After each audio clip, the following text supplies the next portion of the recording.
What is going on, team? It's Adam Vanna with you here on the Reverse Scoop with Nabeel Khan on the Reverse Scoop. What's going on? What's up, fellas? What's up, Adam? How you doing, man? We're back, man, Fantastic. after a break from last week. Took We're a little bit of back. a break and got a lot happening, man, in the world of cricket, and a lot of good updates coming from your end too. So, let's first kick things off, man, with I know something that you really wanted to bring up, which was the handshake debacle Oh, between right here. We're clipping this one for the clip right here, getting done early. oh man, I want to kick it Handshake off from gate. that. Yeah, the Right here. handshake date. Handshake gate. Handshake Yeah, gate yeah, right yeah. here. My take on handshake gate. I love Handshake Gate. I'm obsessed with Handshake Gate. I love Handshake Gate. Ben Stokes, you're a genius, my guy. You're a genius. Absolute marketing genius. This is what cricket needs right here, okay? Because especially for the Americans, right? Most people's opinion on this, if you're Aussie, they hate it. English people are like, what are you talking about? There's nothing wrong. There's nothing going on. India's like, they're all upset about it, whatever, right? We're American, right? We're American. We have sport where there's heated arguments, there's big confrontations, there's like, bench clearing brawls, and cricket is, cup of tea, little, tea and jam cricket game, they're going, right? They go 5 days of cricket, and it comes down to some guys chirping about, oh yeah, come shake my hand. Come on, let's go. Let's get off. Come on, shake my hand. Come on, let's finish early. It's WWE. It's WWE. It's all showing games. That's what we're talking about. Now, because if you didn't go and say that, if you just let them score the hundreds, it would have been, oh, they scored 100. Oh, out of the news before they even finished the breath. It would have been out of the news. No one talking about it. But we're going to be talking about this for weeks. And it's all they're talking about is, oh, the game's in disrepute. Oh, he's going to be, he should ban him. Oh, something the spirit of cricket. It's fantastic. It's absolutely fantastic. You love to see it. You love to see it. I mean, it's like, I go back to the Alan Border eras, the Steve Waugh eras, the Ricky Ponting eras. They would chirp so much chirp were going back in those days. They had to turn those stop mics off. Way too much chirp. You can't put that chirp on TV. You can't put it on radio. That was terrible. You don't want to mess with them. This is perfect. You got to have that to make the marketing, because that's selling tickets now. It's making everyone hyped up for it. It's amping everything up. And it's going to amp everything up for the Ashes coming up. England's heated. It's going to be the Ashes are now going to be so chirpy. They're going to be in each other's face. I want to see people screaming at each other. I love it. Absolutely love it, because we got to move away from this, old boys, gentlemen's game. No. It's 11 blokes going out to smash 11 blokes in a skilled game. That's what it is. That's my take on Handshake Gate. What's your take, Nabeel? Absolutely, man. I mean, the handshake debacle, it's Siddharth Monga, one of the writers for Cricinfo, right? He came out and he said, we got to play cricket by, cricket's rules, not Stokes' moral codes, right? Because it's essentially they're trying to figure out, right, if we can get them to declare and they want to play the last hour of Test cricket in a particular way. It doesn't really matter. I felt like those guys worked hard all day to deny England the victory and push for that Test match. So why not go out and get a couple of Test, accomplishments while you can, man? You never know when you can get the opportunity again. And I'm not a fan of, like last hour of the play. If it's a draw, we should just call it quits. I'm glad they went for their hundreds, and I'm glad they the Indian batters got some good accomplishments on the board for them, man. And yeah, that's where I am. I mean, England can say whatever, but I think India was within their rights to kind of go ahead and go score those runs and tie the Test matches. Yeah, and it led to an altercation. Well, I mean, this week, at practice, we saw Surrey's head groundsman Fortis something, I forget his last name, and Gautam Gambhir, the coach of India, get into an altercation, and he just goes off. He goes totally off on the head groundsman, and you can hear him. You don't really hear what the groundsman's saying, but yeah, it was bad. It was bad, and I went on Twitter and I tried to look up some hot takes of, what people actually think of this stuff. Some people are glorifying it like, oh man, it's, was something great. And some guys are obviously totally against it with what happened. So, you know, I haven't one seen it. It view was here news. It is was from news. It was Nate. news to me. Yeah, I mean, it's what's been trending in the social media today, man. You know, Nate, Crick Fan USA, you know, he posted on Twitter, in a free society, is there anything more pathetic and self-emasculating than insisting that somebody obey your idea of hierarchy when they simply don't have to? When one can simply say nope and suffer zero consequences, Fortis will be the curator until he decides to leave. That's true. You know, he's not going to get impacted, but Gautam Gambhir's reputation got hit big time after he was recorded saying, you know, some mean things, man, to this guy. What, he didn't like the pitch, or what's? I don't understand. I missed the Well, whole thing today. they were practicing on a square. The Indian team, they were on Yeah. the square in the middle of the ground, and you know, he went and just kind of let them know that, hey, you know, just stay 2.5 meters off the match pitch that they're supposed to play the test match on in the next couple of days. And between that, you know, things got really heated, and Gautam Gambhir kind of goes off on the curator, you know, telling him that, hey, you don't tell me what to do. You're not here telling me this. You're only a ground staff. Stay within your capacity. The guy goes off, like he goes off on him, and Shake my hand. Shake my hand. yeah. So It was sad thing to see from, you know, somebody who's in a position of the Indian cricket coaching, you know, because they have to, I'm sure, hold a high standard of certainty, right? But how he kind of played things out there wasn't really great, man. And Smith Patel also reported, you know, little known snippet about Gautam Gambhir. Senior Windies cricketers from the 2024 T20 World Cup tried to coax Sunil Narayan to play the home World Cup. As a last resort to Narayan's reluctance, a senior Windies cricketer approached Gambhir to convince Narayan to play the World Cup. Gambhir tried to persuade Narayan to play for the Windies one final time, to which Narayan responded, I will surely play if you come and coach the team. This is the level of respect Gambhir commands. There are multiple other instances. It is unfair to assassinate his character without fully understanding the choice of words of the curator who isn't audible on the tapes. You know, all we heard from the other guy, the Surrey head groundsman, was that he can potentially report it to the match referee. And Gambhir was just like, yeah, man, I'm going to report it. You know, you want to report it, you go ahead, and you leave us the hell alone. And they took it in a wrong way. And there's all types of shit being flying around now, you know, taking it to the next new level. I leave it alone. If it's not, I don't have time for everyone else's stuff. Just tell me what happened in the cricket. How'd the cricket go? In the chat, we got Ronnie says, thoughts on Stokes innings on day 5. We just covered it. Love it. Love Handshake Gate. Love the chirp. Love the theatrics. I just love having the banter. I love having the drama. It just makes it for exciting. Otherwise, you just is not talking. Cricket was good. Yeah, if I went to a draw, that would be it. That was it. That would have been all we talked about. But then it's like, oh nah, the chirp. So I like it. I like it because it's a strategic point. Like at some point during the match, when you know you're not able to win, you're trying to throw the other team off. So get in their face and be like, hey, why don't we just call it now? It's the same as a keeper. It's the same as a keeper sitting behind the stumps. Like, oh, go hit it for 6. Go on. I dare you. Go hit it for 6. Go on. And you get in their head a little bit, and all of a sudden they come down the wicket, throw their bat at it, miss it, stump them, see you later, go back to the pavilion, mate. You're out. So it's all fun and games. It's all fun and games. Test cricket's its own thing, and it's like psychological. You have the spirit of the game, but you also have the chirp. You got to be in there. You've got to be in their face. It's part of it. It's always been there. It's not like it hasn't been there. The chirp back in the 90s is just different level. Like this is nothing. Absolutely nothing. Think about Clarkey. Think about Michael Clark, Jimmy Anderson. Oh, we're gonna break you an arm, mate. We're gonna break your arm. You know, trying to get Mitchell Johnson the ball bounces at him, break his arm. Like perfect. Love it. Loves to see it. Gets people to bombs on seats. It gets people watching the game. So it's like you like seeing Sammy Constance ramp Bumrah. Yeah, everyone, you know, you want to see him ramp Bumrah. You want to see him do stuff like that. It gets people excited for the game.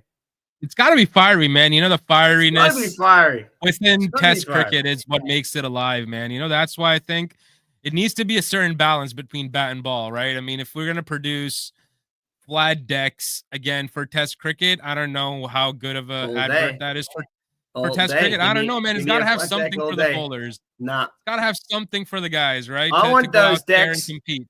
to be so flat. I want those decks to be so flat. I want the cracks. They're going to be so dry and so flat. I want those cracks to open up. I want you to be able to put an iPhone down those cracks. I want you to put your hand in there. I want you to put your hand in the cracks. I want those cracks to be so big.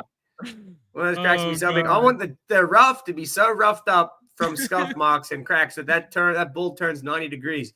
Where are those days? Where are the days that you lose your set of car keys in the cracks? They go to the pitch report, key. Pitch report day 2. Oh, the key's open. Day 3. The key drops in the hole. I want to see the cracks open up because you miss those. I used to remember it'd be day 4 of a test. Warney's bowling, and he's drifting it out there. He's drifting it out there for the crack.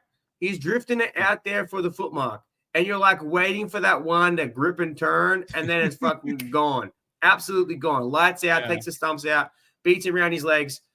You know, you love to see it. And I think we've missed those days. Now get the grass off the wicket. I want no grass on the pitch. That's what it is. The pitches, they're making it so they don't break over the course of 5 days. They break it up. Break it up. Exactly.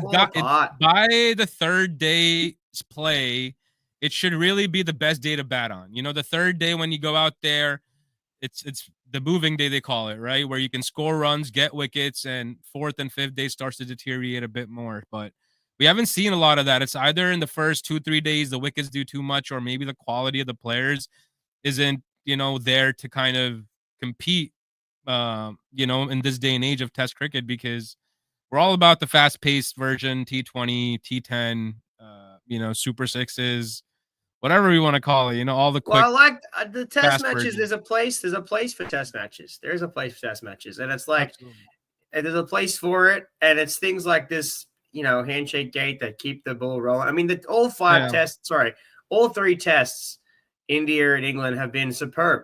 They've been superb tests. There've been a lot of runs scored. Gill's what's on 700 plus runs he scored in the series. It's been good cricket. And I mean, if you want to sit and come and watch a game of cricket, if you paid tickets to go, you're going to watch good cricket each day. I mean, you're going to see him score runs. You're going to see some good wickets when they get taken, and that's what Test cricket is. You don't want. We've come from Test cricket being all over in 3 days. We've had back-to-back series like that where it's all over in 3 days, and now we've had this series where it's gone 5 days, 3 times in a row, which is great. You don't want it ending in 3 or 4 days. You want it ending in 5 days. That's the point. But it's all about the surfaces, man. Surfaces is what dictates how long the test match will go on. If the surfaces are going to have crazy amount of juice in it, you already know the test match is over in 3 days. And if it's something where it's not breaking up, it's also batting. You already know it's going to be a bat. Yeah, that's true. Because they're not going to be 5-day tests. But I feel like a lot of it is Ashes up 5-day tests. Ashes will be 5-day tests. I don't think the Ashes are going to be 5-day tests. Yeah. I agree, because they want it to go last 5 days. It has to do with media rights too. They want Test cricket to last 5 days, but how can they really achieve it? It's the roads. Build roads. Goal, build roads. Yeah, build roads. Score triple hundreds, 400s. Got to break some records, man. Question: What are your Joe Root is on number 2. Go Ashes predictions right here. I think Australia gets rolled. Absolutely rolled. Yeah. I don't think so. I think Australia rolls England. Looking at history. What are you talking about? History has nothing to do with it. History has nothing to do with it. Oh, let's go back 05 Ashes. It's 05 Ashes versus 2025 Ashes. I think it's a 20-year comeback. I think England come, they sweep it. England come and sweep. England go out there and smack. I mean, tough sweep. It's not. It's one of these things where it's like Australian cricket. And I've always been critical of it over. It's 3 bowlers versus 11 players. That's what Australia, that's what we got. It's 3 bowlers. We're the best 3 bowlers in the world up against 11 players. That's what it is.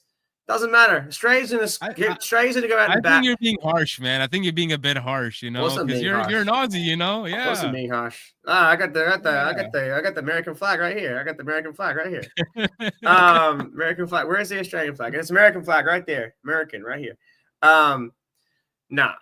No, not a chance. I mean, England's bowling know. has to be, I want to see Jofra Archer out there. I want to see him, out Injury prone. You don't know if he'll make it. Well, I want him to Wood, make you don't it. know if he'll make it. I want him to make You it. know, I want him to make it. So here's the thing. but England's it's 50-50. batting. You know, England's Stark, batting, Hazelwood, Boland, all of them will be there. I understand this. So here's the thing. England's batting is better than Australia's batting, but Australia's bowling is better than England's bowling.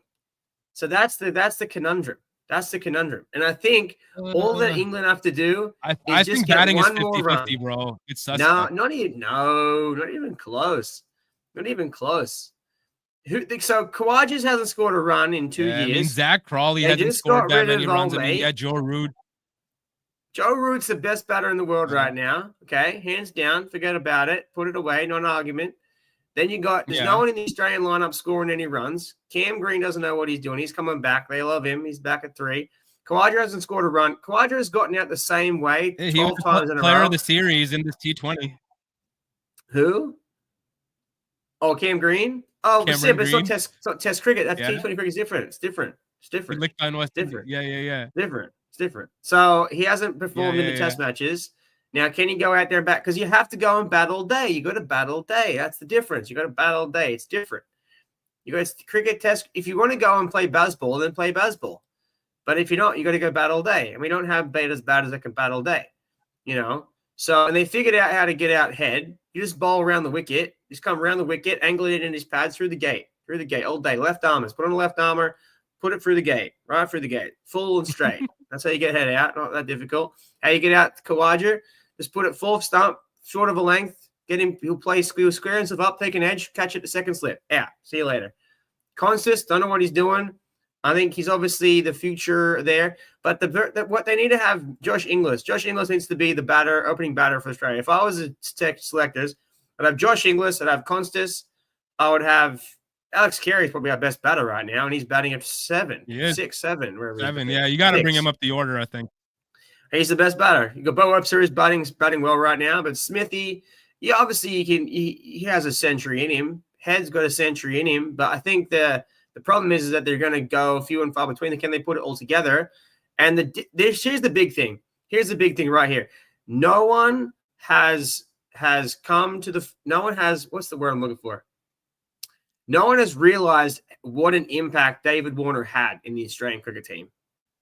He had such an impact. No, they don't. No one knows. Because if you go through the history of how Australia has had their top order, you had Matthew Hayden, absolute enforcer, big man, stepping down the track, bang, down the ground, 400 runs, getting it done, right?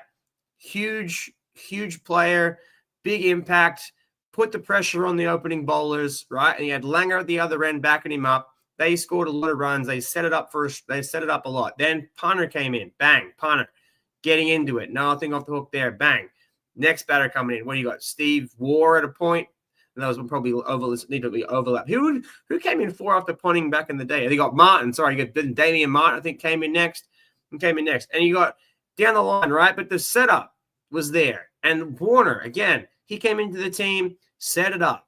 Right? Bang. Gets after it early. And you would call it baseball style. Gets after it early. Attacks the bowlers early. Gets out and scores. How many times he scored 100 before lunch? Or scored 100 on the first day? Just gets after it. Right? And now we don't have that. And Khawaja was his mate. Khawaja was the slow, progressive guy, cumulative at the other end. But now the pressure is all on Khawaja. It's not his game. Yeah. And you got Consist out here ramping, whatever. And he's just starting his career, and it went well for him against a couple of games against Boomerang and against India. But now he's had a rough time in West Indies, and there's almost a reality where they don't pick him. Honestly, there's a reality where they don't do that. And if they were going to do that, they're always going to stay with Khawaja because he's the senior player. Even though he's getting out a lot, there's more likelihood that they drop Consist for Josh Inglis than they drop Khawaja for Josh Inglis. But I would like to see Josh Inglis in the side. I think he's the best chances for an opener. Yeah, I think they got to bring in some new blood, man, in the Australian team. I think McSweeney, when they brought him in, in that last series, them had him open. Maybe bring him back and let him bat in his normal usual spot in the middle order. Well, yeah, usual spot. That's the best like you got to get guys in that are, good in what they do. They're specialists, right? So you can't expect a middle order bat to come in open for Australia all of a sudden, right? You got to go with your proper specialist opener. If you don't have, the top talent, go with your best one. I think they had a guy, Harris. I don't know what happened to him, Marcus Harris. He kind of fell off, and then they lost Joe Burns to Italy. Italy's making the T26 World Cup. Yeah. They lost a couple other good talent, so I don't know. Well, I think the test team runs in cycles. And unless you get into the team in the right cycle, you're never going to make it into the team. So right now they're coming to the end of their cycle. This Ashes will be the conclusion of the cycle. The cycle will end in February or January, whenever the test series, January, where it ends. And that's it. I'm going to expect everyone to retire. You expect pretty much Khawaja's got to retire for sure if he doesn't get dropped during the Ashes. And you may expect, Starkey may stay on, Hazelwood may stay on, Lyons. Again, there's a reality where a lot of them drop off and they would rebuild. And if you were Cricket Australia, you would probably look at like that, get through the Ashes, and then it's rebuild time. That's would probably be the thing. That's where they're going to go. So they're going to hang on, get through the Ashes. If they lose, it's going to be really bad. It'd be a really bad look. If they win, they'll retire on the spot. If they win, they'll retire on the spot. If they lose, it'll just be a bad look, and they'll try to hang around again until the next one, but that'll be 2 years away, and who knows where it gets from there. Yeah. And then you got the Olympics coming up. So. Can they make a case for some of their, T20 players come into the test side? I think it's it's a shot worth taking, like your best talent from T20 circuit. You got I think Mitch Matt Owen, Short, I think Jake Fraser-McGurk, Mitch Owen. Well, these Jake three guys. Jake Fraser-McGurk won't make it, but Matt Short definitely has a chance. Mitch Owen has a chance. I think the top three options that we have batting wise, I would say is Josh Inglis, Matt Short, and Mitch Owen. They're the best batters that aren't currently in the team right now. There's no real argument about that. And I don't know who's playing Shield cricket, but on the international level that have experience, played across the world, IPL, MLC, whatever, Big Bash, I think they're your three best batters, and they should learn. But if they want to play Test cricket, but again, that's its own thing. You have to give up the franchise cricket to go play Test cricket. Yeah, the long form. I'm sure they all play the long form cricket though in Australia, Sheffield cricket, as you said. So they got to have some type of stats. Yeah, they would have had some sort of stats. Yeah, but I wouldn't put up. I wouldn't. That's what I would be investing in those three batters at some point. But again, you got to see with Test cricket, you've got to be not eligible, but willing to play, because some of those players aren't willing to play. They want to just play IPL, which is a whole different thing, and that's where the money is. Yeah. So we're moving into that brand of cricket where a franchise is more important. I think that's one of the important things for Americans as Americans learning cricket. Like in other countries outside of America, international cricket or international sport is the pinnacle of your sport. If you can play for your country, you're playing the top level of the sport. In America, that isn't the case. Franchise sport is the big thing in America. Playing for the New York Yankees is the biggest thing in baseball. Playing for the Dodgers is the biggest thing in baseball. Same in basketball. You're playing for the franchise. There isn't the international team only comes around for the Olympics. It doesn't come around in the regular season. So that's what's different. Like Australia, England, India, Pakistan, like all these teams that are playing in cricket, it's their national team they follow. And obviously they have the franchise leagues that pop up once a year, but during the year you're following the national team, which is different here, which Americans aren't used to. Yeah, absolutely. It's a totally different environment, and culture here. So it's literally how you want to, go about and focus on, on what format of the game. I think the future of the game is all specialists. So you're either a short form specialist or you're either a long form specialist, one or the other. So I don't think it's going to be where, you're going to be a jack of all trades kind of. I think it's more. Yeah, I think the franchise league is more going to be your name as a cricketer. Yeah. Hey, we want you to come play for us. That's really what it is. And I don't think there's going to be too much built into on the IPL. Maybe there's going to be, that's because obviously IPL is big. The IPL has now become the biggest franchise league in the world. It's become bigger than NFL. It's doing $18.5 billion. And that is where they're like, okay, we're going to handpick the best talent. We're going to have the draft. We're going to build these teams out. We're going to make it super real. Yeah. Everything else outside of IPL is going to be like, hey, you're a name cricketer. You're a good cricketer. Want to come play for us? Yeah. Sure. You know what I mean? Like that's where that's going to work moving forward is that kind of thing. So yeah. And I think the players, like you said, we've seen so many retirements this year. We saw Hydra Klassen retire. We saw Bravo's retire.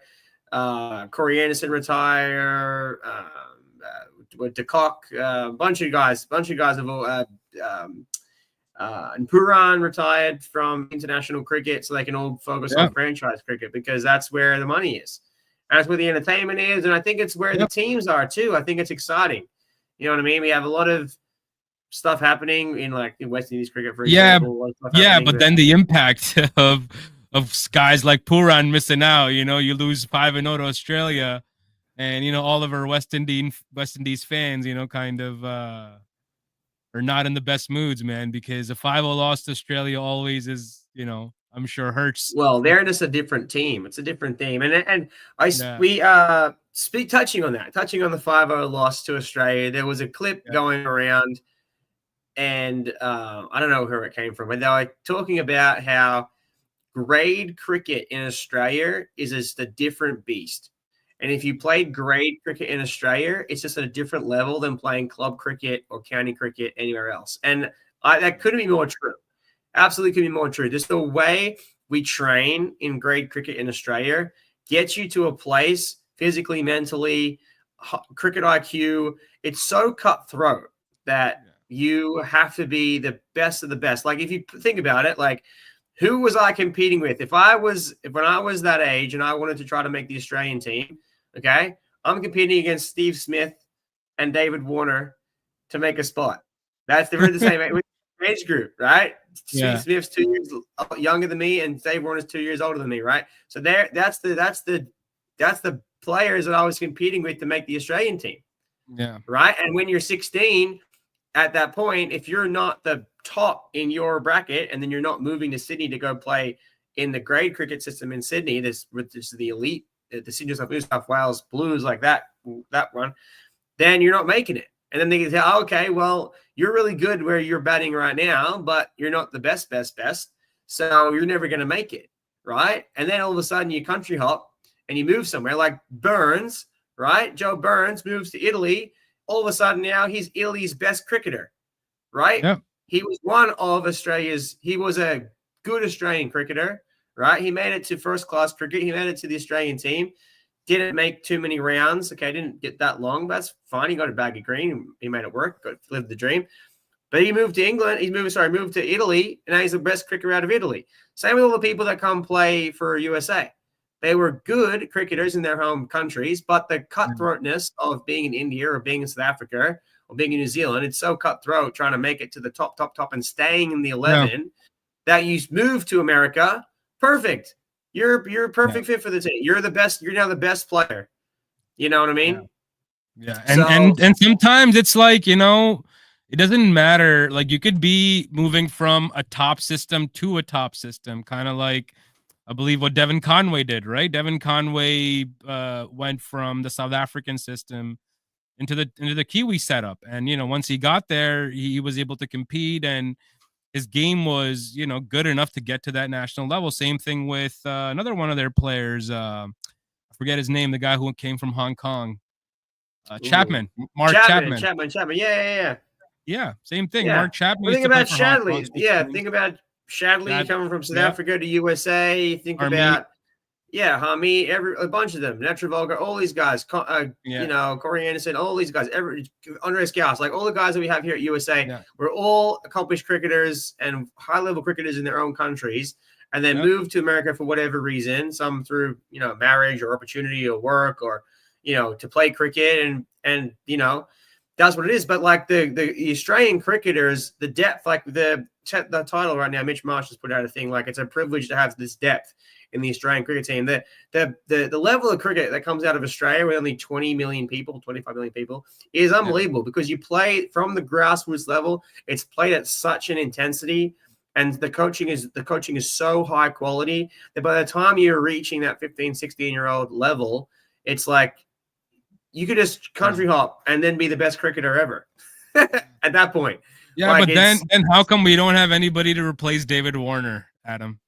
Well, that's it. Exactly. That's the point. That is a point right there. There's a problem right now open the batting. And I think we've talked about this extensively is that sometimes the T20 cricket may have underdone Test match cricket, and it's two different forms of the game. But in that same breath, you talk about before Warner, we had Matthew Hayden, who was the same style of cricketer, left-hander, big bat, huge shots down the ground, enforcer style cricket. So you have to breed that player. The player's got to be bred. You know, that player has to be doing stuff. So they don't have that player right now. That's a special player, right? Special player. Doesn't mean that the quality of cricket that the batters are playing, because as soon as you move those players, those first-class Australian cricketers, anywhere else in the world, they're going to be very well. They're going to be very successful.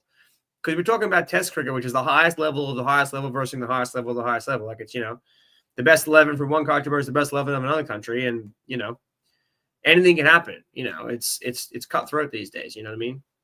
Yeah, no, it's always been cutthroat, man. That's just the game. Well, no, but now we're at the thing is now you're adding the nutrition element. Now you're adding the sports psychology element. Now you're adding the AI tracking technology. You're adding the game prep. You're adding the iPads in. You're adding the so much data. Shot shape. Yeah, you're adding the data, the shot shape. You don't think they didn't have that in the 90s? They didn't have that in the 80s. Yeah. In the 80s, they were out drinking 4X Gold, 20 cartons of beer on the plane, and then going in the bowl the next day.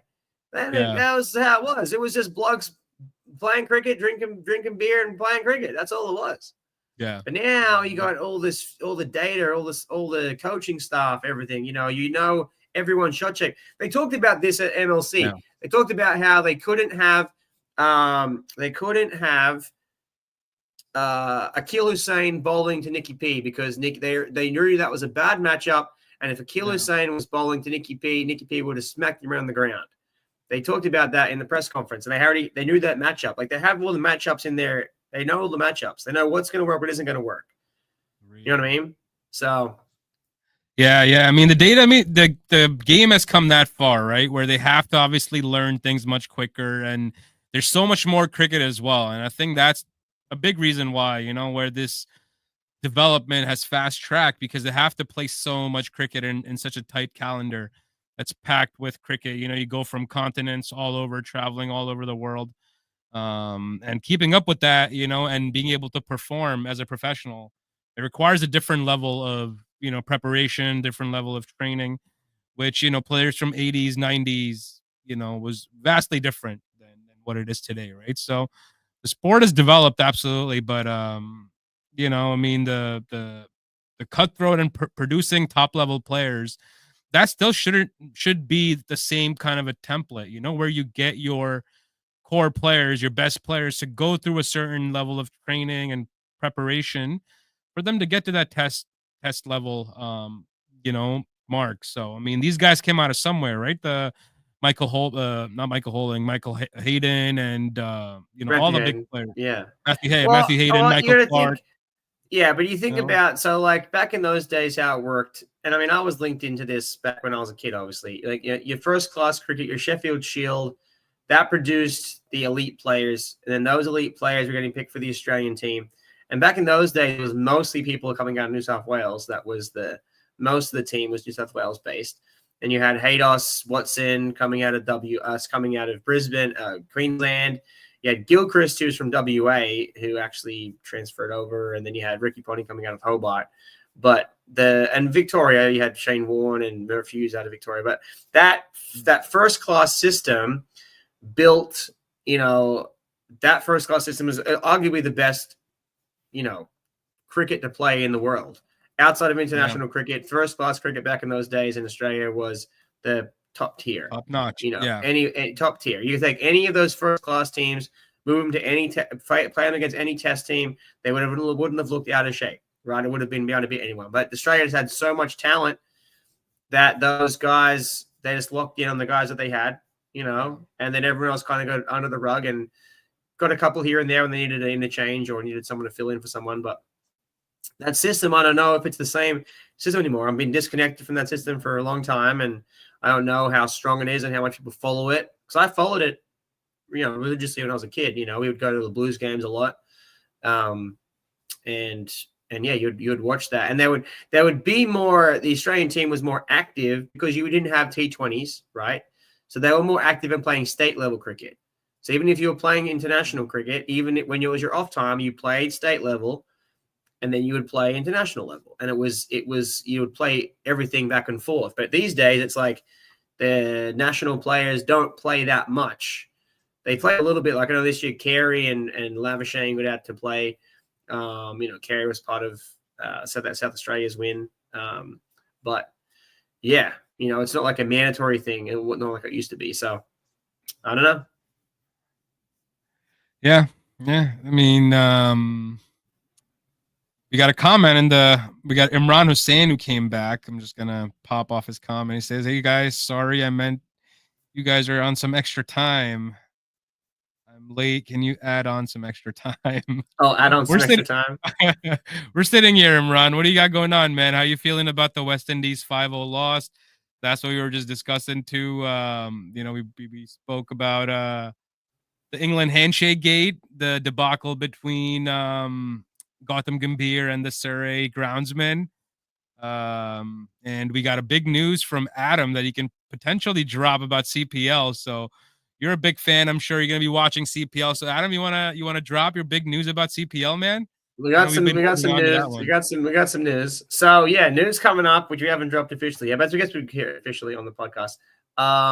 Most likely I'll be heading down to Barbados for the CPL to do some work with them. Most likely, hopefully that'll come through. And doing some work with Cricket Impact Group on the beach bash, the blast on the beach. The Cricket Impact Group, so they're putting together Sixers tournament on the beach blast. So hopefully we'll be down there working with them. And then even before that, coming up really quick, we have a bigger project that we're working on that will be released in about a week. So big secret project, guys. Secret project. Yes, I'll be working with. I'll be doing some. Don't tell him. No, I'm not telling him. Join next week. We'll drop it. Join next week. We'll drop. But I got a big secret project that I will be working on that will be coming up in like 2 weeks. So Adam's doing some big things. They're all secret. They're all secretly linked together. So yeah, but it hasn't been an official release yet. So that's coming up. But I'm very, very excited. It's going to be a lot. It's going to be a lot. I'm looking forward to it. It's going to be a lot of fun. And yeah, things are happening, team. Things are happening. The needle's moving. We're moving the needle. That's it, man. That's what it matters, man. We're out here moving the needle. That's all your effort, Adam. Your efforts are, proving to be, the crucial breaker, man. You're doing your thing. Keep at it. And to the viewers, Adam, you want to explain a little bit about, Cricket Impact Group and the Beach Bash, people that may not know about it, what Cricket Impact Group is doing and how they're kind of set up and what the big bash and the Beach Bash is about, this September. Yeah, sure. Yeah. So we'll go back. Cricket Impact Group, that's run by Adam Hall and Liam Plunkett. They come together and create a Cricket Impact Group. That's why we were out in San Francisco earlier in the year for their luncheon in conjunction with the San Francisco Unicorns. So they're on a mission, it's in the name, Cricket Impact Group. So they do a lot of things. They do media production, they do event management, and then they're doing the cricket thing. So they merge that together. So they started with they had the luncheon kicking off MLC. They had Adil Kumble, Shane Watson, Gilchrist. They had, who else we have? Curtly Ambrose. All there for the luncheon to talk about what's happening in America, being at the Coliseum. There was a lot of cricket execs in the room, from different businesses, sponsors, everyone that was putting in for the MLC and for the Unicorns. And it was just a lot of business minds talking about, how we're growing cricket in America. So I got to be there. I was super excited to be there. And then the next thing is I have is the Beach Blast, which is going to be down in the Caribbean. It's going to be a bunch of international players and celebrities and athletes playing, teams competing in the Beach Blast, which will be just before a CPL. And CPL will kick off that first week in September. And then Cricket Impact Group is putting together a summit. They have a summit coming up in October, which I also, there's so many announcements, but I will be at the summit doing a breakout session / keynote, like heading a panel talking about the social media impact and how to grow cricket through social media. So that's coming up in October. And this summit, I mean, we'll be talking about this more throughout the coming months. It's in October, but it's out of this world. When I sat down with Adam Hall from Cricket Impact Group, and he was letting me know what's happening, going to be there. It is out of this world stuff. Like I think my favorite part of it, which I can release, I'm sure I can release it. It is part of one of the breakout sessions in one of the days is you are going to be in the room with Corey Anderson, and everyone's going to have iPads, and you're going to go through a session of breaking down a batter, and like you're the bowlers. Everyone that's going to be in the session is a bowler, and they're going to break it down to you like what goes through a prep session when you're trying to break down a batter. How are we going to get this batter out? And you go through the process of here's the footage, here's the AI, here's what we see, here's the tracking software, here's where this person gets out a lot, here's where this person is strong, here's how can we get the batter out? And so everyone's going to participate in, I see, this is what I see from the footage, this is what I see from the footage. Oh, okay, and you come up with a plan at the end of it, after they get through the workshop, you come up with a plan to get out whoever the batter is or whatever it is. So I think that's probably one of the most exciting things to have. I'm looking forward to, apart from me talking, but what it's like to do that. There's going to be, a bunch of different people talking, a lot of different companies that are, expanding through cricket. There's a company that's putting some AI. You put a little chip on the back of your bat. It can give you your bat speed and give you some data on how your bat path is. There's another one where you can have like a sleeve. There's like a sleeve you wear. So when you're bowling, again, it gives you all the data. AI can track your bowling action, velocity, all this kind of stuff, how the ball's coming out of your wrist, all that kind of stuff. And then there's I think it's called Century or Centurion. I think it's called Century. I could have butchered that. But there is, how basically there's a company putting together an indoor cricket facilities where kind of like Sixers from England, but basically they're putting together a franchise out here in the States where they're going to be building some indoor facilities where you have the big LCD screen in front of you and the ball shoots out. And when you hit the ball up it's going to be like indoor golf simulator, but it's like virtual reality, VR. No, not virtual reality. No. It was like an indoor simulator. You know how you go to a golf simulator? Oh, simulator. Yeah. I got you. You hit the ball into the mat, and then it shows you the stats from your club head speed and the spin of the ball. It's going to be golf. It's going to be a cricket simulator. So the ball's going to shoot out, and you're going to hit it, and then it's going to be 360. I don't know exactly, but it's as I said, I got to learn it. But it's that the company is basically building a thing like a golf simulator, but cricket simulator, so that you're going to hit the ball. Once you hit the ball, it would have it had the cameras. It's going to track your swing path, track your rotation, exit velocity of the ball, and it will show you in real time in the big screen how far you would have hit it. It's going to be like you're in the stadium hitting a ball. So you can play. From what I've heard, it's like you feel like you can click the MCG.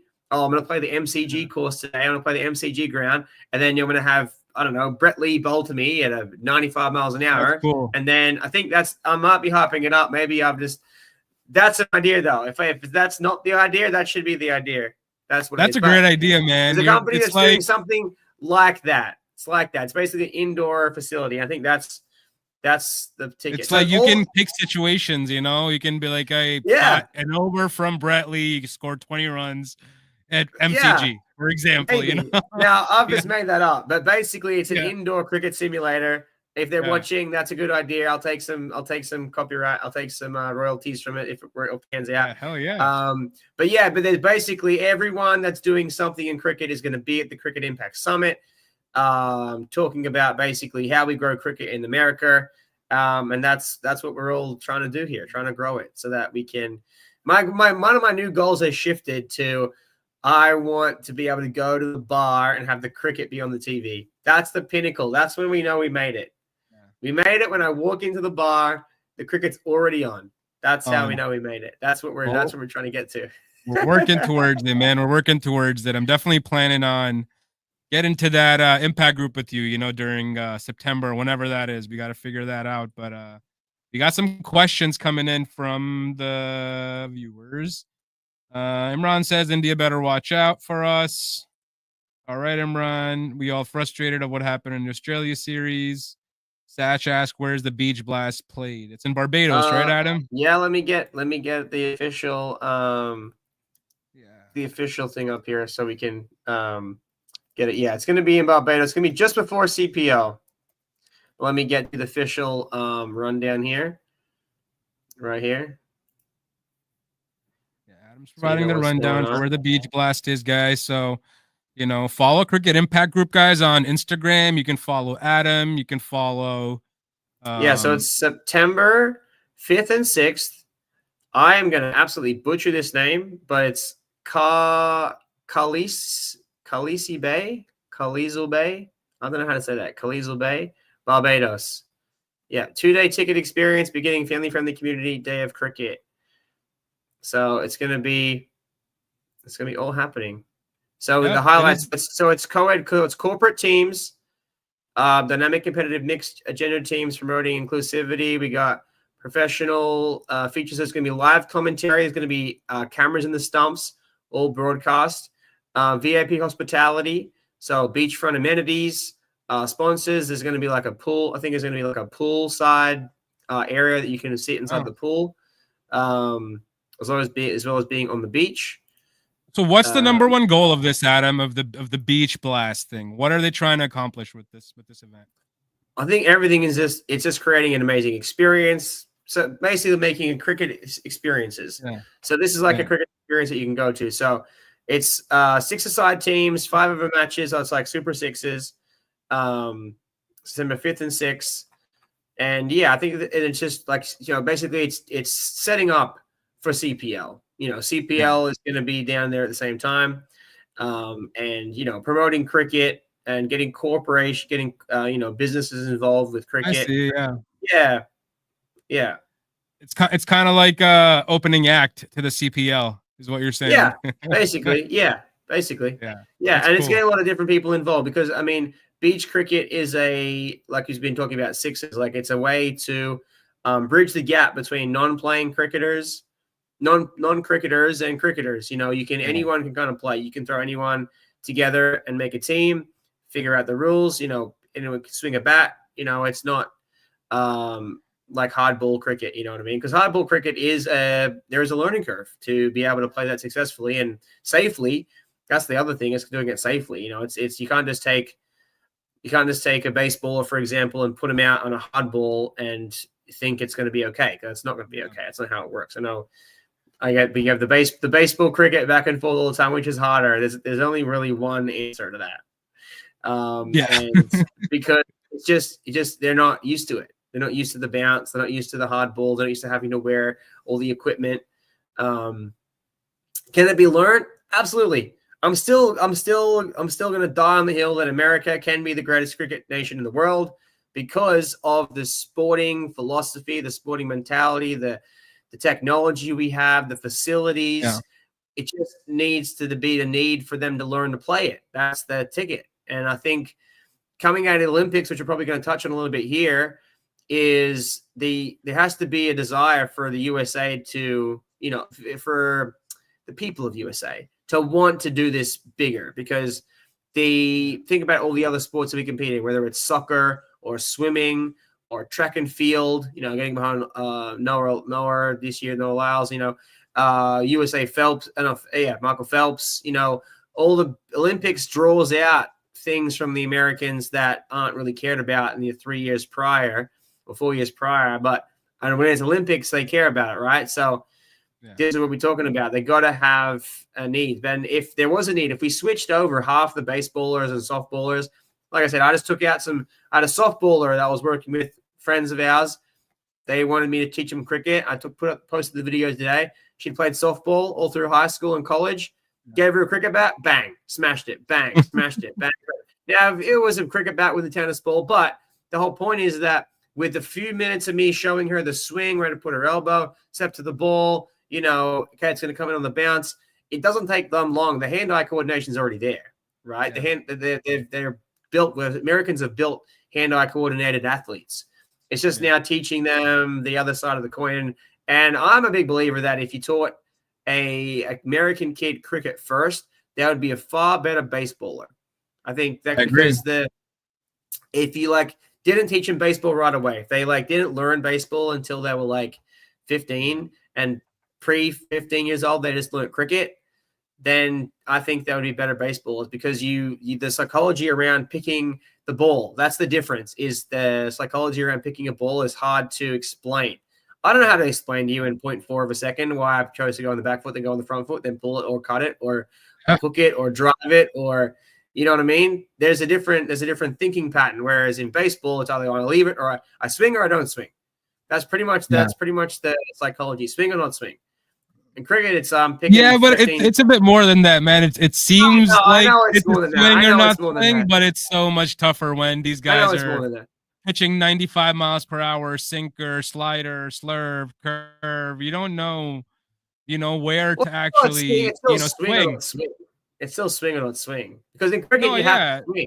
Because in cricket, you have to swing. Because if you don't swing, you're going to get bowled out, and then you're out. It's mostly, one of the greatest hitters, right, for New York Yankees, Gary Sheffield, right? I think John Boy actually posted something, right, about Gary Sheffield, where he was saying that, he learned from Tony Gwynn that it was all about just tunnel vision when you're in the box, right, looking to hit. It's literally you draw a line from the logo on the pitcher's head to essentially where you want to strike it. And if it's anything within that tunnel vision, you can take that swing. And if it's anything outside of that line, you kind of let it go. So that was a very clever way that I thought that these big ball players kind of pick and choose which pitches to swing at, and it's all that the tunnel vision.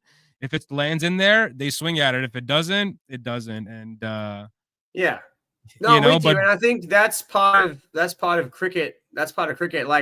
I see, and I think it may also be, I said how I grew up playing cricket. Like I said, I got to be coached by Dougie Walters and Dean Jones. I would go and work with them over the summer, right? So they're some of Australia's best Hall of Famers, right? Yeah. I think Dean Jones just got the Hall of Fame. So I was, and my dad now, he's a level 3 cricket coach, coaches all around Australia, right? So I had premier coaching growing up, right? Very privileged to have that. So, but the problem is, I hear people, I talk about how you should always bat a leg stump, you should never bat an off stump, and people always say, you'll lose your off stump. You don't know where your off stump is. I'm like, okay, I don't play cricket for Australia, but how can you tell me you lose your off stump? If you've lost your off stump, you didn't get taught cricket properly. You should never, ever lose your off stump. When I put my bat on the ground, I don't have to look behind me. I know where the stumps are. You know where it is. Even if I move my head to one side, my head to the other side, or even if I step across, even if I go to do a ramp and I step now across to the offside, I still know that I moved my foot that far. That feeling, I know how far I've stepped across. I know where my stumps are. It doesn't. You should, if you ever have to say to yourself, I've lost my stumps. Well, you didn't get taught properly, because you should never have to feel like you've lost your stumps. You should know where they are. It should be part, if you're a tunnel vision, and you should know when to leave the ball, not to leave the ball, right? And that only comes down to maybe a lapse in concentration, right? If you've switched off your mind, you didn't set yourself before the bowler ran in, and then all of a sudden you're out of position, and you go, oh no, I'll leave the ball, and all of a sudden it cleans it up. Well, you didn't. The process was wrong. You know what I mean? So. But it differs too from white ball and red ball, because red ball obviously moves a lot more. And let's say a lot of red ball test cricket, you see guys batting on off stump because they want to make sure the new ball, when it comes in, it doesn't pitch on the 5th stump and jags back into to get their off stump. So a lot of the times those guys are covering off stump on the red ball. You know, the white ball is very different, but on a red ball, you see a lot of batters, you know, take the off stump guard because they want to cut that in swing angle. Yeah. But then you look at, then you say, okay, how No. successful is it? I mean, like Steve Smith is Yeah. obviously an anomaly, but Steve Smith doesn't take He does guard that. off Yeah, stump. he's one of them. Steve Smith he steps across to the off stump. He doesn't take guard off stump. That's the difference. He steps across. He starts that middle. Yeah, he starts that middle. I think he even starts outside leg sometimes. He starts outside leg and steps across. Yeah. But the point is that he's moving his body, and he's in a special class of athlete that has incredible hand-eye coordination. So I talk about a lot about McSweeney and Lavishame, where they deliberately start on off stump, and it puts your hips in a position where if the ball's swinging in, you square yourself up easily. You can't rotate your hips. And I mentioned like Rahul Dravid. Rahul Dravid is one of my favorite cricketers. The wall, you know, that's how I learned about cricket, as being the wall, you know, top of the order, being the wall. And the front foot defense can't happen. You can't play a front foot defensive shot if your foot starting on off stump, because you're going to be square. You have to have your hips switch the other way. You have to have your shoulder facing towards mid off. You can't have your shoulder facing towards mid wicket. So we've seen so often though, right? When a batter's playing even middle leg stump, you know, the bowler with a brand new cherry may pitch the ball on a fifth stump or a sixth stump. And looking at that fifth or sixth stump line, a batter might just be like, hey, it's a leave. I'm just going to leave this. They look to leave it. It pitches and comes in, takes their off stump, right? And they're left like, oh, shit, what just happened? I left the fifth stump ball. It jagged back in, or it swung in, and my off stump is now gone. Jimmy Anderson and Dale Steyn aren't playing cricket anymore, so we haven't got to worry too much about the ball. No, it doesn't happen. It happened when Jimmy Anderson played cricket. But it's the big in swinger. It's the in swinger. Yeah. And then again, if you're not able to, so if Jimmy Anderson's up, if you're playing against Jimmy Anderson, you know the ball's going to be able to swing in, right? And it's one of those things where not many bowlers are swinging it both ways. I mean, traditionally back in the day, they would mostly swing it one way most of the time. Yeah. You swing it one way, you get the seam back the other way. But if you know someone's bowling hoop and in swingers, then obviously you're not going to let the ball go. If you do, then you're going to see yourself getting out. And if the batter deceives you, if the bowler deceives you with a big hoop and in swinger, if he bowls you 5 out swingers, and then they hit you with an in swinger, then see you later, mate. But it's different with like people like Starkey, right? Because Starkey, left armer to the right hander, the ball's always coming at the stumps, right? Even if the ball's going away from you, you don't know. That's where he gets you. He either swings one in, right? Takes off peg, the Yorker, swinging it back, or he puts the seam the other way and gets the ball to land in the same spot and head out towards second slip. That's where he would catch out. He's catching out Rahul and Gill and Kohli a lot from the ball that straightens, right? Not the one that goes onto the stumps. But yeah, man. So we're talking some high level stuff. We're talking some high level. Oh yeah, right here, high level here, man. You got to take some comments. You know, Mike better bring his A game. I don't know which Mike he's talking about. Imran, he says the word stumps is giving me.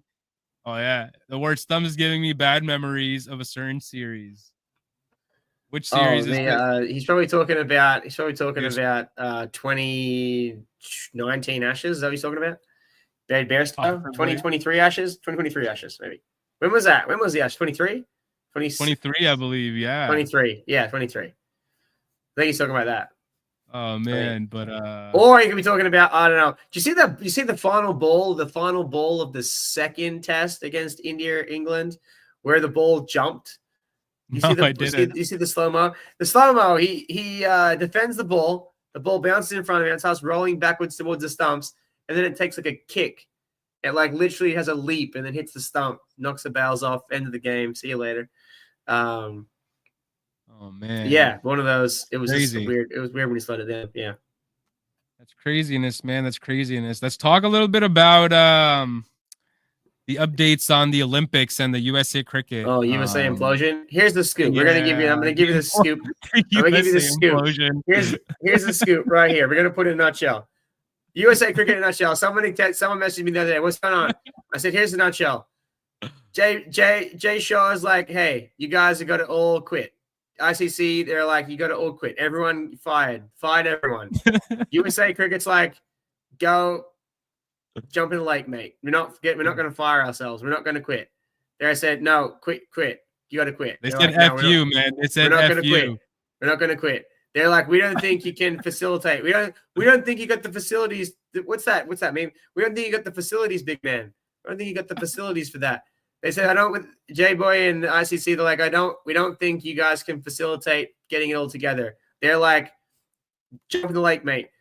But in the meantime, you have people inside of the USA Cricket suing each other. So they're in a big lawsuit internally. Legal battle. Yeah. So they don't want no one else to tell them to quit. But they're going to fight with each other about whatever they're fighting about. I don't know what they're fighting about, but there's a lawsuit going on between them. And then, yeah, they haven't paid their dues. They haven't done this. They haven't done that. It's just been run terribly.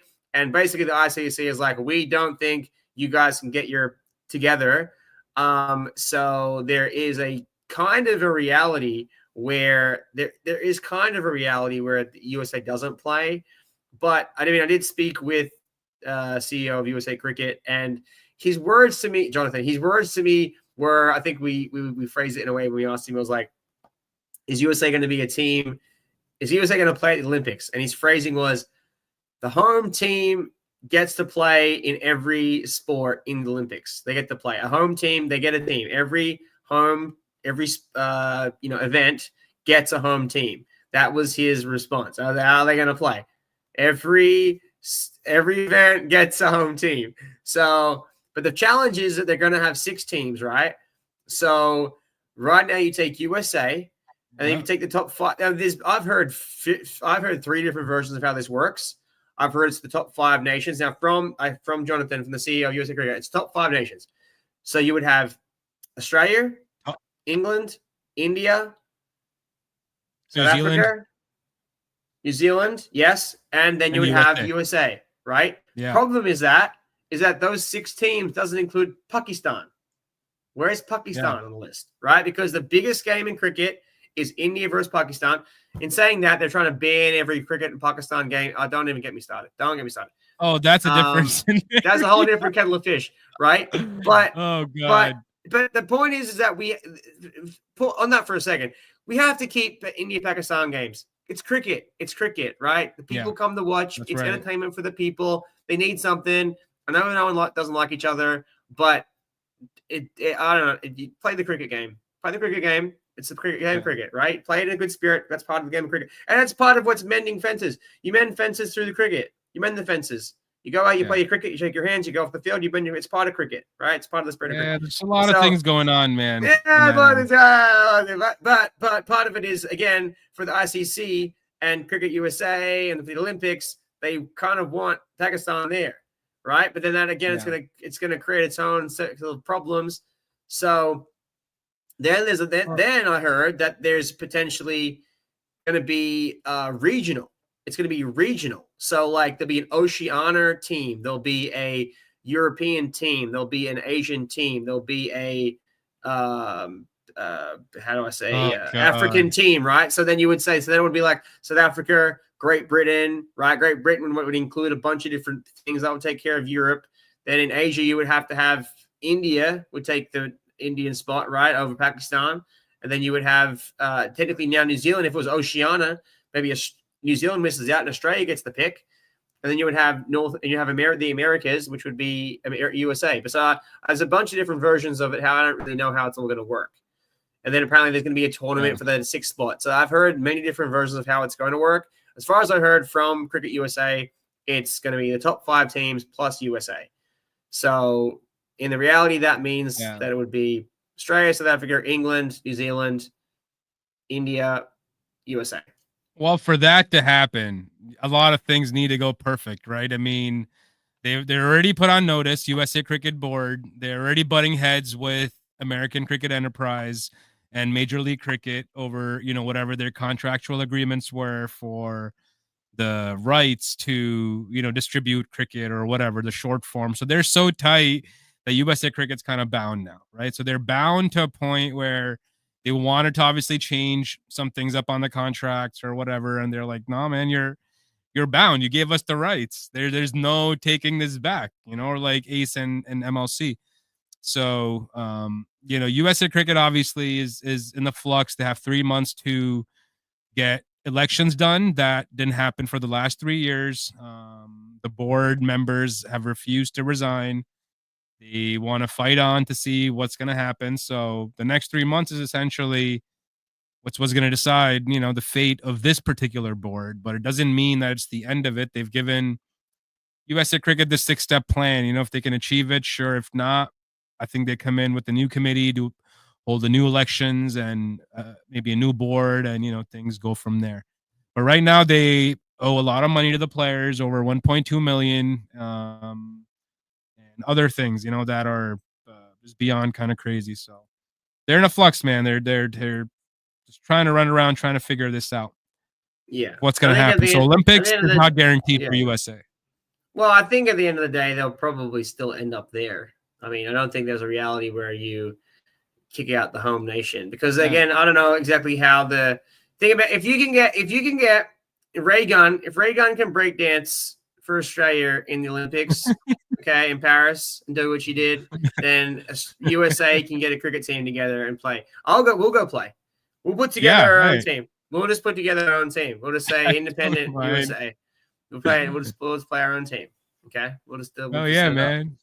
Set it up. Oh yeah, Adam, the wicket keeper, opening batsman. No, done keeping. No, I'm done. Going as a leg spinner? You going as a leggy? I'm a leg spinner. I'm done. I'm not. I will not keep this hit record right here. I will not keep another game in my life. I will not keep again. I'm done. Dude, you're in the best shape of your life. My knees can't. My knees can't take it no more. I'm fit. I'm the fittest I've ever been in my life, but my knees Orange are Theory, not man. the same. Shout out to those guys. Shout out to Orange Theory. I know. I'm in the shape of my life right now. I'm feeling fantastic. I'm feeling fit and healthy. But the knees, man, you don't understand how much squatting you do to do the knees. It's the explosive movement in the bent position out of the artist. No, because I also super subject, but I eat a lot. I have low blood sugar. I got to eat a lot. So like, even that game I played against, when I was playing Pakistan, the Pakistan 11, I was dying out there, man. I was like, oh my God, I didn't eat lunch. I was like, oh my God, I had candy in my pocket. I was eating gummy bears. I was trying to stay awake out there. I was like, oh my God. So we got through it. We won that game, but I mean, I was struggling. Oh, you guys did. I was struggling, but that's funny. No, man, I think the next frontier for cricket. The next frontier for cricket is sixes. I want to see the next move forward, the next piece forward. I think for me, for us, and local cricket is we can't expect Americans to come out to hardball cricket. It's just it's not feasible, right? It's not feasible. I think sixes cricket is the next frontier. Casual games, social leagues, putting together round robins, a bunch of teams all one day, put them all together, afternoons, evenings, weekends. Plastic ball, wooden bat. Great idea, man. Fun. Making maybe fun. Maybe we should start a Super Six league, Adam. Well, this is the game. This is the moving forward. This is what I would like to focus my time on, because there's so much drama in around getting T20 cricket together and the 40-over cricket, even in our area of the world. There's a lot going on, and with all the league stuff, almost like to me, it's honestly not fun. It's not fun, honestly. I coming from grade cricket was one of the funnest times of my life, honestly. Yeah. I would play great mates, and we would play city and suburban cricket, which was not top tier, but it was a bunch of the highest quality mates you could put together for 11 players versus the higher quality of mates you could put together. So it was blokes, it was fun. It was always fun. And then and out here, it's the goal is to try to grow the cricket. But growing the cricket with the South Asia community it's an inevitability. They're already there. They're already playing the cricket. They already have the places they can go. To get everyone else involved, we have to meet them halfway. We've got to kind of come up with ways to get people involved. And just on the weekend, like I said, I went around at a barbecue, and I was bringing the gears out, and we had tennis balls and cricket bats and teaching everyone how to play and showing them how to bowl. That's awesome. And had some fun. And so I think sixes is the way to go. And trying to work on moving that through this year if we can get something happening, even if it's grab 6 of your guys and 6 of my guys and whatever, and invite some people to come down and have 3 Americans on the side with 3 cricketers and get some games together and have some fun. Well, I'll invite some of my racquetball buddies and some of my friends that play softball. You know, Well, they'd love to come out and play, and they've never played cricket, so maybe I'll invite those guys out for a Super Sixes game, man. Maybe they'll have there you go. Time. Yeah, sounds like a plan. Yeah, that's sweet, man. So, USA Cricket Olympics. You know, nothing's guaranteed. We gonna bring you news as they come to us. You know, my goal is to be there regardless. My goal is to be there regardless. If Team USA is not there, I'm going to be commentating because the whole point is that it's going to be in LA. Okay, we're going to have Americans watching the cricket. You got to have an American commentator. That's part of the deal. Even if they screw their deal up, the deal is we got to have American commentators there. So that's the deal. Absolutely, man. You're gonna make it, bro. You're gonna make it. And then Olympics. You know, World Cup coming up, 2026. We know, a lot of things. Big news from Adam. We already went over. Let's take some comments. Let's see. Boxon head coach better bring his A game. I think that's the mic he was talking about. News: Boxon's playing West Indies in Florida. I don't know if you knew that. It's like a three-match T20 international series. All in. Broward. Broward County, Lauderhill. Yeah. Lauderhill, yeah. Wow. So that series starts I think tomorrow tomorrow. That's cool. Yeah. So I didn't know. That's cool though. So Pakistan team is out in Florida. They're getting ready there. And Imran also says he was talking about the West Indies Test series. Sounds good. And then he's like, "Did you hear about what happened in the recent meeting with Asia cricket officials in Bangladesh?" Yeah, I heard about not having that India-Pakistan game in the Asia Cup too. So there's some talks there as well to cancel India-Pakistan in the Asia Cup. So why hold the Asia Cup, man? Just give the trophy to India. Let him go home with it. He can have a good time. We don't want to play. Man. But yeah, man. I think on that note, we've covered a lot tonight. We got in the chat. We got Mitch Owen is the GOAT. Don't mess with Mitchell Marsh. I mean, yeah, that Australian team is a team. They're teeing off right now. Tim David scoring. Oh, dude, you got to talk about him. Bro, what did he score? 17 ball 50? Is that what it was? Oh, yeah. He's dropped 100 off like 30-something. 30-something ball 100. Yeah, I think the trick is with Tim David. I mean, I had been critical of him during the World Cup, and I think he'd found his form during IPL. But I think Tim David is the poster boy now for the 7 spot, the slugger at the end.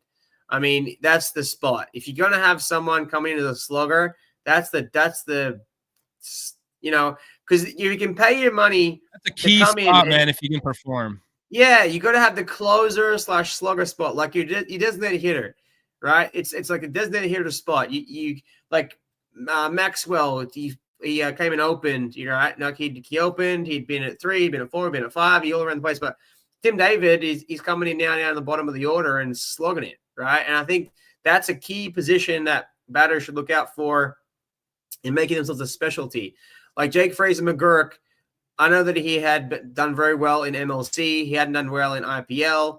But I would like to see him as a perfect example of go bat at 7, right? Go be the savior. Go be the match winner at the end. Go learn that position, because if you're opening the batting and you're getting out consistently in the super overs, not worth it. Go bat down the order, bat in the last 5 overs instead of the first 5 overs. You know what I mean? Because it doesn't matter where you bat as long as you score the runs. That's the trick. Like Tim David did a very good example of that. Yeah. No, he's a superstar, man. Finally doing his thing. Took him a while, but because he didn't even play MLC this year. I don't know if he wasn't selected or if he was dropped or if he was just going to the. Like maybe he wasn't picked. Maybe he wasn't. I'm not sure. It's a lot of players did opt out of MLC. He did play IPL though, right? He played IPL and he had a decent IPL. Nothing crazy. He had a great IPL. He had a great IPL. I said he had the same position, batting at 7, scoring like 10 ball 30s. Because even scoring a 10 ball 30 is impact, bro. That's big impact, right? Yeah. So he did that a couple times. Yeah, he had a couple 30s that were like really quick. Which what you need. Australia also announced their team against South Africa. They have a series coming up in about a week or so. Test in or South Africa. ODI? The T20 and ODI. Mhm. So they've said introducing our Australian men's T20I and ODI squads for the top end series against South Africa. So the Top end T20 series. series, that's what they're That calling it. is, you know, the Nepal is that the one Nepal's playing in also? I'm not Nepal's sure. It just Nepal says is top end playing. series squad versus South Africa. Yeah, well, I know that Nepal's coming to Australia to play in the top end series. They're playing in like the Northern Territory. I think that's Interesting, how it's but like. Nepal's playing. Nepal's playing in the USA right now, by the way. really, oh, I didn't They're know playing that. in Texas. They're playing at Grand Prairie. Yeah. Against who? USA? No, I don't know Like who a they're playing. side team. I don't know who they're playing. But I know they're Man, here. Nepal's here, man. Nepal's Call here. us. New Milford Cricket Club will show up. They'll give you a game. Yeah, right. Yeah, right. Come to New Milford. Come to Cloud Valley. Oh God. Come to 72 Hospital Avenue. The game is the pitch is available on Saturday. Hell yeah. But this is the T20 squad. Mitch Marsh, captain, Sean Abbott, Tim David, Ben Dwarshuis, Nathan Ellis, Cameron Green, Josh Hazelwood, Travis Head, Josh Inglis, Matt Kuhnman, Glenn Maxwell, Mitchell Owen, Matthew Short, and Adam Zampa. Yeah, perfect. Oh, Koeman's back, so he's back from his ban. They were trying to ban him for his bowling action. That's right. Yeah, and this is the ODI squad. Mitchell Marsh, Xavier Bartlett, Alex Carey, Ben Dwarshuis, Nathan Ellis, Cameron Green, Josh Hazelwood, Travis Head, Josh Inglis, Marnus Labuschagne comes into the ODI squad, Lance Morris, Mitchell Owen, Matt Short, and Adam Zampa. So a couple changes from the T20 to the ODI setup. Bartlett, though, good to see Bartlett there. He came off the back of a good great MLC season. He got top wicket taker, 17 wickets. Yeah. Along with Rashid Khan, sorry, Ralph Harris, my bad. Ralph Harris and Xavier Butler both took up 17 apiece for the Unicorns. So, yeah, that's good for him. And he had a good season with the bat, too. That big 50 he got against New York won him the game. That was like game number 3 or something, game 3 or 4. So, maybe it was 6, but. Yeah. I like that. Well, yeah, that's the squads, man, for Australia. So, just had that up, so might as well thought we could announce it. Couple more comments coming in. West Indies cricket team will have to split up for the Olympics. I don't think they're making the Olympics. We don't got to worry about that. India versus Pakistan will happen. Of course, it'll happen. It's all about money. Money makes the world go round. Money. It is on the Asia Cup schedule. You can look it up. Yeah, sure it is, man. But yeah, guys, we're gonna call it a night. Thank you so much for joining us. Check us out on the Reverse Scoop YouTube channel. We're gonna be bringing some more content to you guys on there. Check out Adam on Instagram. I'm on Instagram. You guys can check me out. You guys can get all the updates there about USA Cricket, what Adam's been doing, and yeah, we got a lot of local stuff coming up too, guys. We're playing local cricket out in New York, Connecticut. So we're going to be posting some local content and the big secret news coming in next week too. So look out for that from Adam and us here on the Cricket Weekly. So Adam, anything else before you want to call it, man? That's a wrap. That's a wrap. That's a wrap. All right, guys. You guys have a great night. Adam Banner and Nabeel Khan from Cricket Weekly on the Reverse Scoop, calling it a night. Thank you so much.